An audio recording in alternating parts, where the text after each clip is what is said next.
So, you know, a lot of people ask, what is radiation therapy?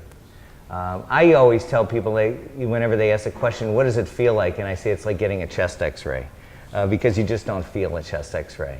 But it is doing its magic. It's either diagnosing a problem or imaging a problem or fixing a problem.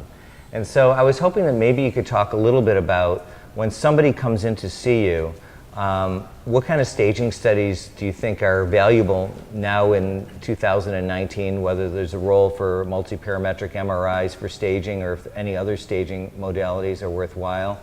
We can talk about some of the other genomic testing, but as well, when you talk about staging, then how do you kind of decide, like, a person is really a more ideal candidate for, say, HDR brachytherapy, and you can explain what that is, versus external beam radiotherapy, and how are the different formalities of external beam radiotherapy? So definitely MRI has been the staging study that has played the biggest role in changing the way that I practice, especially doing so much of the brachytherapy. Now, the type of brachytherapy that we do is called high dose rate brachytherapy, very similar to the radioactive seed implant, you know, in terms of how we get the radiation in there, but very different in the sense that we don't leave anything radioactive in the patient.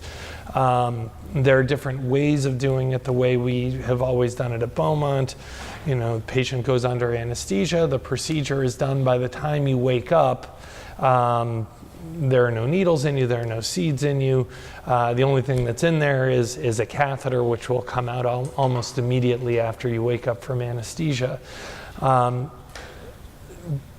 Doing a very high volume of brachytherapy, the way that MRI has figured into that, there are two ways of doing it. You can do brachytherapy as the entire treatment, which is very nice. You spare people the added radiation exposure associated with external beam. There's less rectal toxicity, excuse me, when you treat with brachytherapy by itself.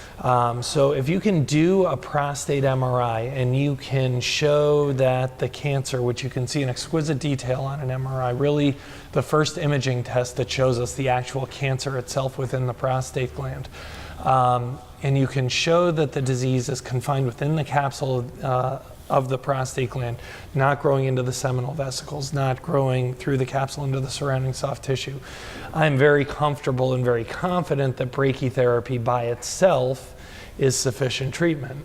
If you do an MRI and you do see more aggressive disease, or you see growth of the tumor beyond the capsule of the prostate, then I can very comfortably recommend the combination of brachytherapy with a short course of external beam, which is a technique we've used for men with more aggressive disease features for a very, very long time. We know it works, we know it's very effective, but at the same time, without the MRI, you always sort of wondered in the back of your mind, you know, am I over-treating the patient? Do they really need the external beam added to the brachytherapy? So now the MRI gives us that confidence. So that's been the one test that's had the biggest impact on my practice. And I would say, you know, probably 75–80% of patients, if they don't already have one when they see me, will wind up ordering one.